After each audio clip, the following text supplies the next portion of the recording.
Hello friends, आज हम हमारे बॉडी के बहुत इंपॉर्टेंट पार्ट ईयर के बारे में डिस्कशन करने जा रहे हैं।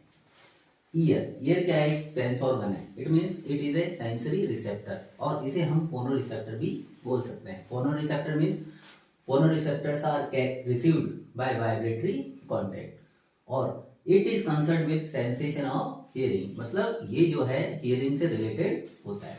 वर्टेब्रेट्स का एक कैरेक्टर होता है, इसमें one pair of years present होते हैं और ये क्या है, एक मैमल्स का बहुत इंपॉर्टेंट कैरेक्टर होता है। ठीक है, मैमल्स में वन पेयर ईयर्स प्रेजेंट होते हैं। Two main functions of ears. जो ईयर है उसके मेनली टू मेन फंक्शंस होते हैं। फर्स्ट होता है हियरिंग और दूसरा होता है बैलेंसिंग ऑफ बॉडी।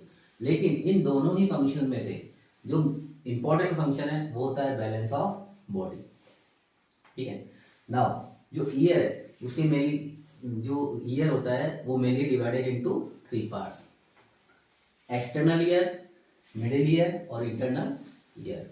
और जो ये तीन पार्ट्स हैं ये भी आगे फर्दर डिवाइड्स होते हैं। जैसे एक्सटर्नल ईयर होता है, इसमें क्या प्रेजेंट होता है? ईयर पिन्ना और एक्सटर्नली ऑडिटरी मीटर्स।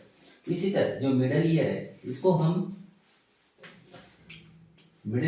हम टिम्पैनिक कैविटी भी बोल सकते हैं। जो और इस टिम्पैनिक कैविटी है इसके चारों तरफ एक हॉलो बोन होती है, उसे हम बोलते हैं टिम्पैनिक बुला।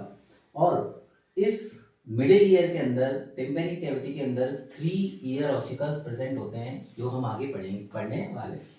नेक्स्ट जो थर्ड पार्ट होता है इंटरनल ईयर। इंटरनल ईयर होता है हमारा, उसमें कॉक्लिया और सेमी सर्कुलर कैनाल्स प्रेजेंट होते हैं।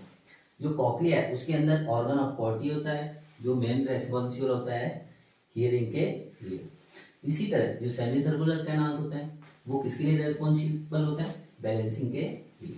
नाउ अब जो हमारे जो तीन पार्ट्स हैं एक्सटर्नल, मिडल और इंटरनल ईयर, उसको हम फर्दर डिस्कस करते हैं। First external ear.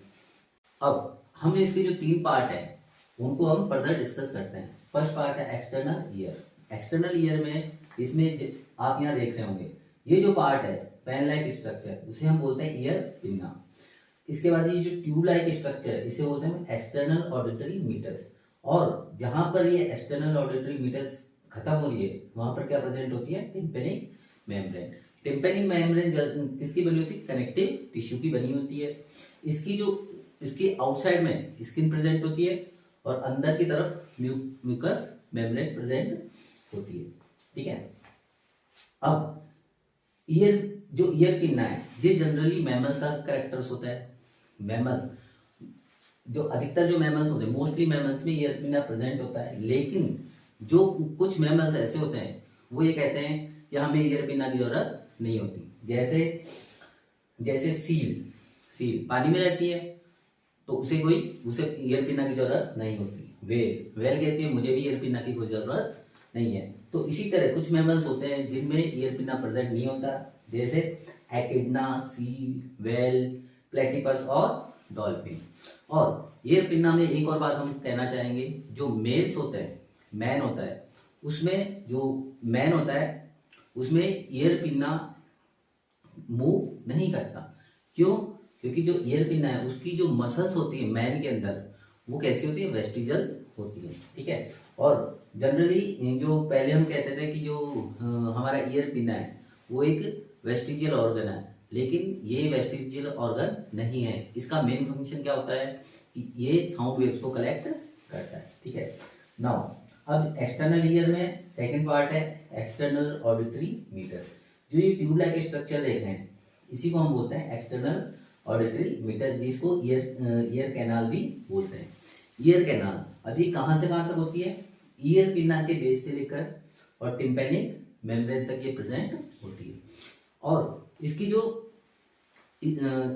स्किन होती है उसमें हेयर्स प्रेजेंट होते हैं। साथ में जो ये एक्सटर्नल ऑडिटरी मीटर्स है ये इसमें मॉडिफाइड स्वीट ग्लैंड्स भी प्रेजेंट होते हैं, जिनको हम सेल्यूमिनस ग्लैंड्स भी बोलते हैं। और जो सेल्यूमिनस ग्लैंड है वो सेल्यूमिन का सीक्रेशन करते हैं। सेल्यूमिन इसको हम ईयर वैक्स भी बोलते हैं। और जो ये ईयर वैक्स है या हम जिसको जो सेल्यूमिन होता है वो हमारे जो ईयर है उसको डस्ट पार्टिकल और माइक्रोब से प्रोटेक्ट करता है। और ये जो एक्सटर्नल ऑडिटरी मीटर्स है, ये किसकी बनी होती है? कनेक्टिव टिश्यू की बनी हुई होती है। तो ये सब किसके बारे में था? एक्सटर्नल ईयर के बारे में